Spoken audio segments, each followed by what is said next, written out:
Os fatos que eu vou narrar a seguir são uma daquelas coisas difíceis de se acreditar, mas que realmente aconteceram.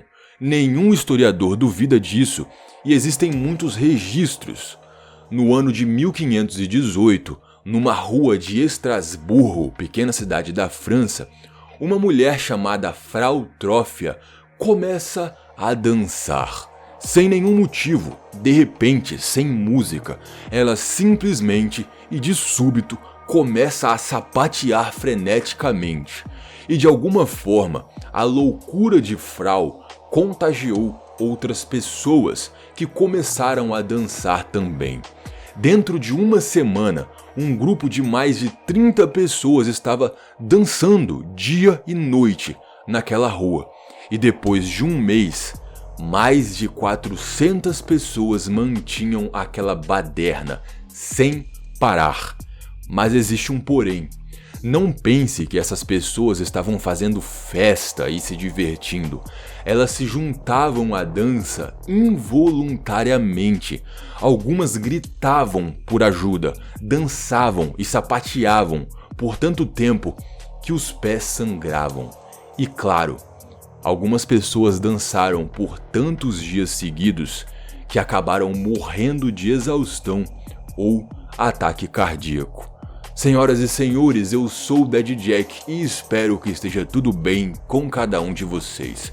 No vídeo de hoje, iremos tentar entender a famosa epidemia da dança, o caso mais famoso de histeria coletiva que temos registro.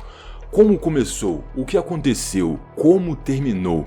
Existe explicação para isso? É o que vamos descobrir. Pois bem, em 1518, sem nenhum motivo aparente, Frau Trófia desata a dançar. Como se isso já não fosse estranho o suficiente, parece que a sua dança repentina contagia outros moradores da cidade que pouco a pouco vão se juntando a ela. No início, ninguém ligou muito. Houveram pessoas que disseram que a mulher só queria provocar o marido, outras disseram que era loucura dela e de quem se juntava a ela. Uma porção restante da cidade até se divertia assistindo toda a dançaria e tudo mais. A coisa só começou a ser levada a sério por dois motivos. Primeiro, quando centenas de pessoas se juntaram a essa maluquice, o que obviamente afetou as atividades da cidade. As pessoas estavam deixando de trabalhar, deixando de cuidar da família, deixando suas responsabilidades para dançar sem parar.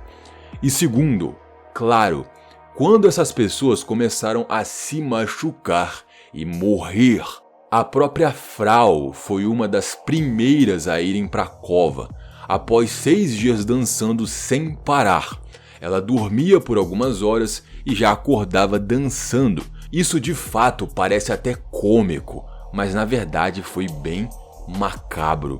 As autoridades da cidade então reuniram todas as pessoas que pudessem ajudar ou ter uma resposta para aquilo.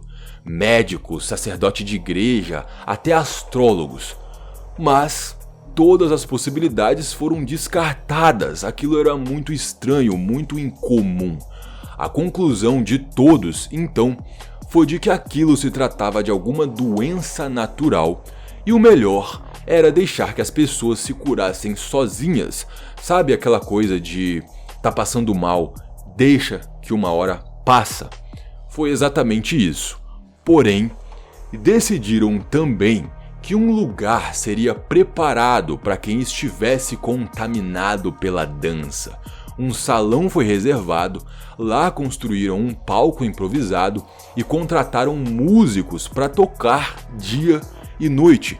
Com tudo pronto, as pessoas dançando eram levadas para o salão e bem, vocês já ouviram a expressão tentar apagar o fogo com álcool ou ainda melhor, bater palma pra doido dançar? Porque foi exatamente isso que fizeram. Com esse salão, música tocando e todos reunidos, a coisa pareceu se espalhar ainda mais rápido e foi assim que chegou no pico, com 400 pessoas dançando até não aguentarem mais. e algumas dançaram até a morte. Não se sabe ao certo quantas pessoas morreram ao todo, exatamente. O que temos são registros da cidade e registros médicos da época. E nesses registros há informação de um certo dia, onde apenas nele 15 pessoas morreram.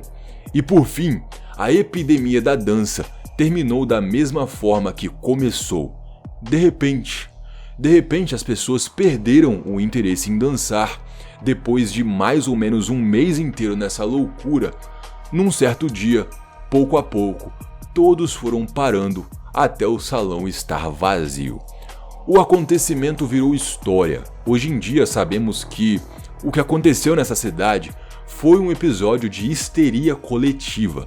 Histeria coletiva é quando um determinado grupo de pessoas passa a ter, ao mesmo tempo, algum tipo de comportamento muito estranho, como se compartilhassem de uma mesma loucura ou delírio. E bem, geralmente é nesse momento que eu explico para vocês como as coisas funcionam, mas acontece que histeria coletiva ainda é algo que não pode ser explicado.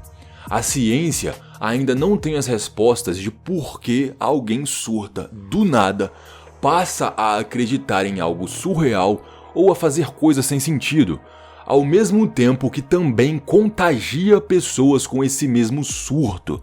É como eu disse no início, é algo tão insano que chega a ser difícil de acreditar. Mas é verdade, até porque temos dezenas e dezenas de outros exemplos de histeria coletiva ao redor do mundo e através do tempo. E tudo ainda é um grande mistério. O historiador John Waller, que estudou muito esse episódio e é autor do livro A Praga da Dança, tem uma teoria muito interessante. Você já viu quando uma pessoa se desespera, perde o controle emocional e simplesmente começa a rir? John Waller faz uma assimilação disso com a situação das pessoas na Idade Média.